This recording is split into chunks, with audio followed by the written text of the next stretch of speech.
Bonjour à tous, alors je suis heureuse de vous retrouver pour ce 6e et dernier chapitre sur le thème des annales akashiques.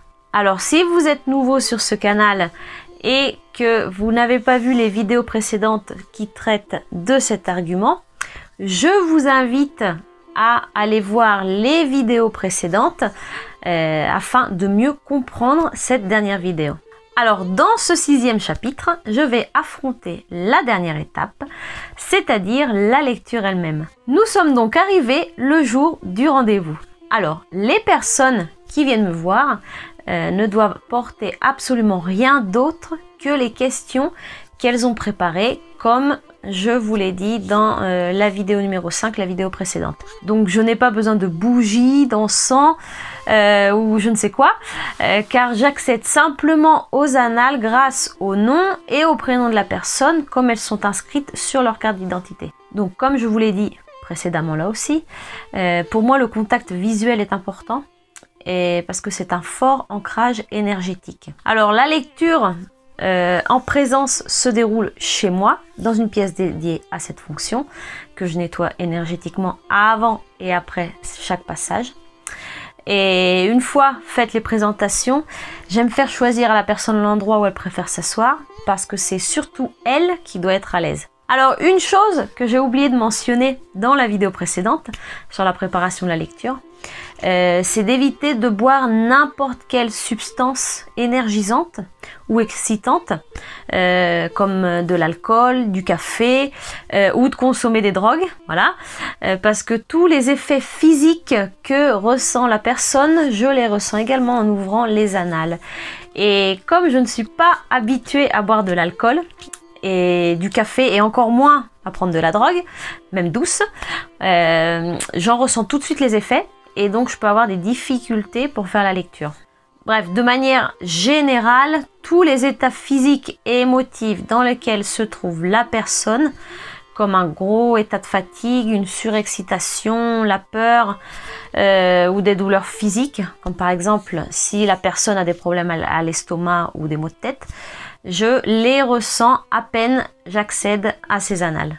Donc je vous rassure tout de suite, hein, ce n'est pas un état qui perdure pour moi, surtout que tout le monde arrive avec des problématiques émotives ou physiques. Mais si certaines choses peuvent être évitées, comme voilà, justement prendre de la drogue, boire du café, etc. Ce sont de précieuses minutes gagnées avant de commencer une lecture parce que j'ai besoin généralement de quelques instants pour pouvoir m'habituer à l'énergie de l'autre personne. Alors, avant d'ouvrir les annales de quelqu'un, je fais deux choses. Alors la première est d'ouvrir mes propres annales akashiques parce que chaque personne qui se présente à moi est une personne qui, en quelque sorte, est ici pour elle, mais également pour moi. Il m'arrive très fréquemment qu'une personne se présente avec des questions auxquelles moi-même j'attends des réponses. Donc il se crée une sorte de synchronicité basée sur un besoin et nous nous apportons mutuellement cette aide. Donc ce qu'il faut savoir, c'est que chaque consultation est un enrichissement pour l'opérateur. Et cela n'est pas valable que pour la lecture des annales akashiques et que pour moi bien sûr. Ensuite, la deuxième chose que je fais, c'est de demander à la personne qui est présente l'autorisation pour accéder à ses propres annales. Alors ce passage est très important à faire car il ne faut pas prendre pour acquis le fait que si la personne est présente, c'est qu'elle est d'accord. Il m'est déjà arrivé, même si très rarement, heureusement, que la personne soit venue, qu'elle ait préparé ses questions et qu'elle m'ait donné oralement son accord pour accéder à ses annales, mais son moi supérieur ne m'a pas autorisé à y accéder. Et en enquêtant un petit peu sur le pourquoi, nous avons à la fin compris, par exemple, dans le cas d'une personne, que cette même personne n'était pas en fait prête ou avait trop peur d'accéder à ces annales. Donc après avoir demandé l'autorisation à accéder au dossier, je récite mentalement une formule d'entrée. Alors c'est une formule qui m'a été fournie à l'intérieur du cours du premier niveau que j'ai fréquenté pour accéder aux annales akashiques. Mais dans le temps, ensuite, j'en ai créé une un petit peu plus personnalisée. Alors à ce moment-là de la lecture, je sais que beaucoup d'opérateurs ont tendance à entrer dans une espèce de transe, mais en fait ce n'est pas le cas pour moi. Donc que ce soit avec les annales, l'hypnose ou plus simplement les voyages astraux, je reste toujours consciente et en possession de mes facultés. Donc même les rares fois où, quand j'étais plus jeune, j'avais fortement abusé de l'alcool, ça m'est arrivé, je ne perdais jamais conscience de moi, et même sous l'effet de plantes pendant par exemple des rituels chamaniques auxquels j'ai participé, ma conscience reste intacte. Voilà, je ne réussis pas à perdre conscience. En revanche, je perçois presque immédiatement ce que ressent la personne au niveau émotionnel et physique. Donc comme je l'ai dit précédemment, je prends quelques secondes ou quelques minutes qui m'aident à redimensionner ces énergies qui ne sont pas les miennes. À partir de là, la personne peut commencer à me lire une par une les questions qu'elle a préparées. Alors la façon de recevoir les réponses diffère premièrement d'un opérateur à l'autre et deuxièmement d'un client à l'autre. Alors pour ma part, le sens de la vue est très développé. J'aurais donc tendance à visualiser les réponses que je reçois sous forme d'images. Mais en règle générale, je me suis rendu compte que la façon dont je reçois les réponses dépend surtout de la manière qu'aurait la personne elle-même de les recevoir. C'est-à-dire que si la personne a le sens de l'ouïe plus développé, je reçois les réponses sous forme auditive, en entendant des voix me répondre par exemple. Si la personne est quelqu'un qui aime écrire beaucoup ou est habitué à recevoir des messages sous forme d'écriture automatique par exemple, alors je prendrai d'instinct le cahier et le crayon que je prépare pour les lectures et je commencerai à les écrire, à écrire les messages que je reçois, ou bien la réponse arrivera par exemple sous forme de sensations corporelles ou émotionnelles que je devrais ensuite traduire pour les personnes qui ont le sens du toucher ou une intelligence émotionnelle plus développée. Donc il n'y a pas une seule façon de recevoir les messages et c'est tout à fait normal. Donc il m'arrive souvent de dire, après avoir transmis ce qui m'est arrivé, de ne pas comprendre le sens de ce que je dis. Mais la majeure partie du temps, la personne en revanche a très bien compris de quoi il s'agit. Donc il n'est donc pas forcément nécessaire que l'opérateur ait la compréhension de ce qu'il rapporte. De manière générale, chaque personne traduit les réponses en fonction de ses codes. Parce que les réponses, c'est de l'énergie. Chaque être humain se développe et interagit avec le monde qui l'entoure à travers ces mêmes codes. Donc c'est pour cela qu'il existe tant de conflits et de quiproquos, par exemple. Une simple parole peut être traduite et interprétée de 1000 façons différentes. Il est donc normal que si la même question est posée à 5 opérateurs différents, les réponses le seront aussi. Elles auront toutes un fond commun. Ça c'est sûr.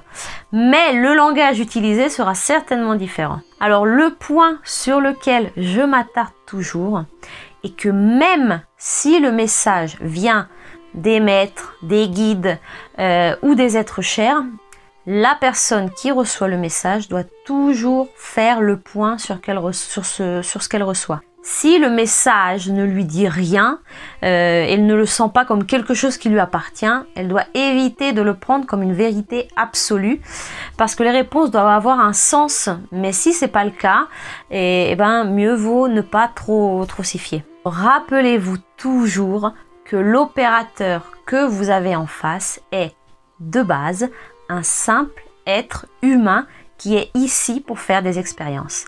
Alors personnellement, je considère qu'au moins 95% des êtres humains qui ont... alors j'aime pas dire pouvoir, donc j'utiliserai le mot capacité à accéder ou manipuler les énergies. Non pas cette faculté par mérite, mais comme épreuve, dans le sens que la vie, Dieu, l'univers, voilà tout ce que vous voulez, leur a donné ces capacités pour voir ce qu'ils en feront une fois incarnés. Donc évitez de partir du principe que si quelqu'un a le don de la voyance, de faire des voyages astraux, comme moi, de guérison, etc., etc., ou je ne sais quoi, c'est parce que c'est forcément quelqu'un de bien. Non, ce n'est pas forcément quelqu'un de bien. Peut-être que cette capacité est une épreuve pour son ego. Ces capacités sont de base neutres, comme l'argent par exemple, mais c'est l'utilisation que l'on en fait qui détermine notre niveau de conscience. Donc la majeure partie des personnes riches, par exemple, ne le sont pas parce qu'ils ont un bon karma, mais c'est seulement un élément qui sera utilisé par notre conscience pour en déterminer notre niveau évolutif. Et bien souvent, c'est un cadeau assez empoisonné que nous devons payer ensuite dans les prochaines vies avec les intérêts. Bref, restez toujours avec les yeux et les oreilles bien ouvertes. Ne vous fiez qu'à vous. En ce qui concerne les questions et l'enquête que l'on mène à travers une lecture de ces dossiers, je me souviens avoir vu il y a quelque temps de cela une vidéo YouTube où l'intervention d'une dame sur les annales akashiques m'avait beaucoup plu. Elle avait dit de manière très juste, à mon goût, que le but d'une lecture n'était pas de savoir ce que l'on a vécu, mais ce que l'on a mal vécu. Et elle avait pris un exemple qui selon moi est très pertinent, en disant que cela n'avait aucun intérêt de savoir si dans une vie passée nous avions été une reine ou un personnage célèbre, mais ce qui était important, c'était de voir comment nous avions vécu ce rôle et cette position. Donc si en étant au pouvoir, nous avions été attaqués par, dans le cas d'une reine, attaqués par un autre peuple et que la population avait été décimée, peut-être que cet événement aurait inscrit dans notre inconscient, par exemple, le refus des responsabilités ou un sentiment omniprésent d'impuissance que nous pourrions retrouver dans notre vie actuelle. Ce sont ça les choses importantes à savoir sur notre passé. Parce que les annales sont la base de données qu'utilise la vie pour nous proposer les expériences actuelles. Alors en ce qui concerne le nettoyage énergétique à travers les annales akashiques, moi personnellement je ne le pratique pas parce que c'est quelque chose de très délicat et je considère qu'une leçon apprise par soi-même est toujours plus efficace et surtout permanente dans le temps que si je le fais à la place de l'autre.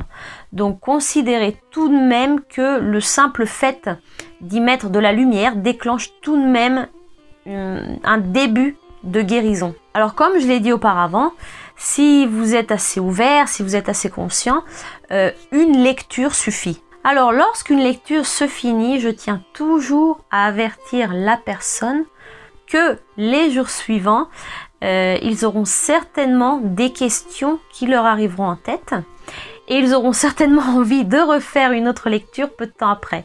Alors ça, c'est absolument normal.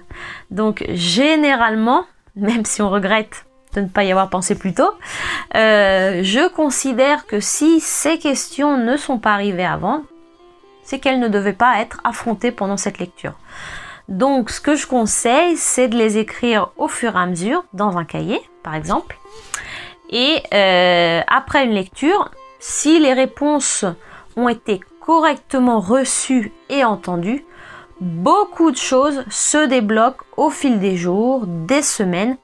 Donc il est probable que ces mêmes questions trouveront une réponse dans les semaines et les mois qui suivront. En général, je conseille de ne pas m'appeler pour un autre rendez-vous avant au moins 6 ou 8 mois après la lecture pour justement laisser le temps aux énergies et aux nouvelles situations de se stabiliser. Ensuite, comme je l'ai déjà dit dans la vidéo précédente, si des 20 questions survenues, une ou deux persistent encore ou qu'une des questions sur lesquelles nous avions travaillé a besoin d'un travail par exemple plus approfondi, alors un autre rendez-vous peut éventuellement être pris. Personnellement, je ne cours derrière personne, donc ce n'est pas moi qui vous rappellera pour vous dire qu'il est l'heure de faire une autre lecture. Alors une fois le temps à disposition terminé, je referme les annales akashiques tout simplement en récitant une formule de fermeture et avec la personne, nous nous saluons simplement. Alors dans cette vidéo, je ne vais pas affronter une nouvelle fois le thème de la compensation économique et des problèmes qu'engendre la gratuité, parce que je ne ferai que répéter ce que j'ai déjà dit dans la vidéo précédente qui s'intitule Les Annales Akashiques numéro 4, les problématiques. Donc il vous suffit d'aller dans la playlist du canal et vous la retrouverez facilement. Alors, je m'arrête ici pour aujourd'hui. Je pense avoir réussi à affronter cette thématique à 360 degrés, même si il y aurait toujours des choses à rajouter. J'espère que cette dernière vidéo et, de manière générale, cette série sur les annales akashiques vous a intéressé. Et je vous remercie donc de m'avoir suivi jusqu'à la fin. J'en ferai certainement une 7e pour répondre à d'éventuelles questions, mais je vais attendre un petit peu. Peut-être au début 2022, si on y arrive. Donc voilà, si en revanche vous êtes nouveau sur cette page, sur ce canal YouTube, et que les vidéos que je fais vous semblent intéressantes, ne publiant qu'une vidéo tous les 15 jours, oui je sais c'est peu mais j'ai autre chose à faire honnêtement, et que vous voulez être informé lorsque les nouvelles vidéos sont publiées, il vous suffit de vous inscrire en cliquant sur toujours la même icône s'inscrire qui se trouve en dessous de cette vidéo et de cliquer ensuite sur la petite cloche bleue qui se trouve à côté, ce qui vous permettra d'avoir les notifications des nouvelles vidéos. En attendant, je vous souhaite une bonne journée ou une bonne soirée et je vous dis à dans 15 jours pour peut-être une nouvelle vidéo. Ciao.